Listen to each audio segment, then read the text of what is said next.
Сәлем достар, бүгін сіздермен жөтелге арналған үй жағдайында жасауға болатын сироптың рецептісімен бөлісетін боламын.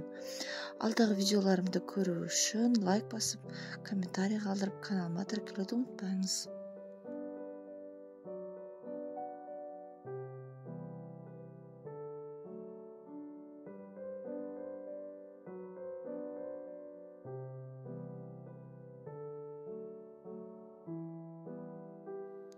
Ол үшін бізге бір орташа пияз және бір кішкентай пияз, сонымен қатар сарымсақтың 4 тілімшесі қажет болады.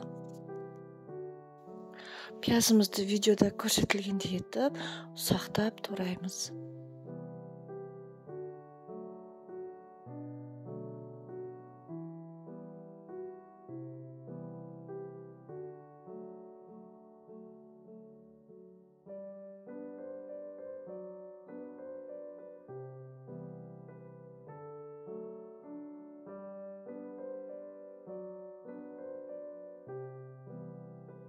Сарымсақты да өте кішкентай көлемде видеода көрсетілгендей ұсақтап тураймыз.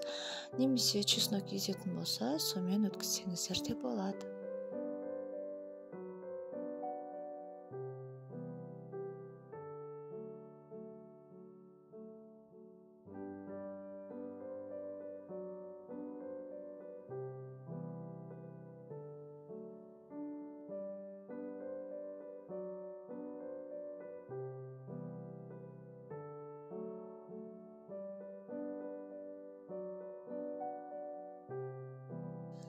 Енді осының барлығын бір ыдысқа салып, бетіне 4 шай қасық бал саламыз.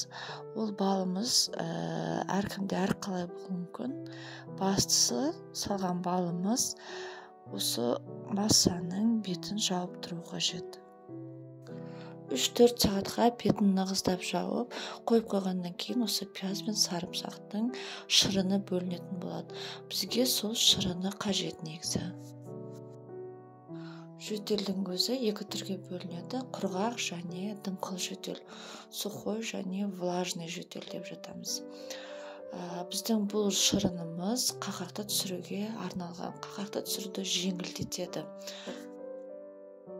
Бұл шырынды ересек адамдар 3 не 4 уақыт үлкен ас қасықпен, ал балалар кішкентай шай қасықпен ішеді.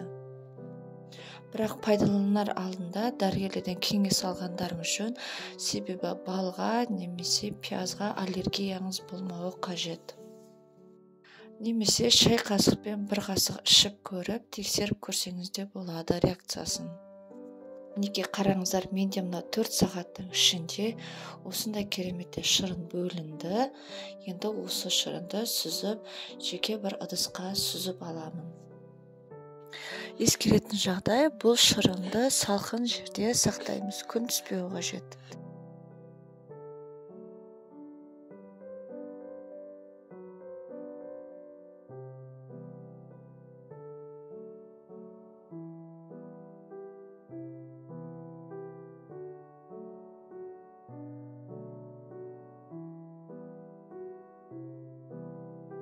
Дәрі-дәрмек, антибиотик ішкенше осындай үй жағдайында зиянсыз шырынды жасап ішіп көріңіздер.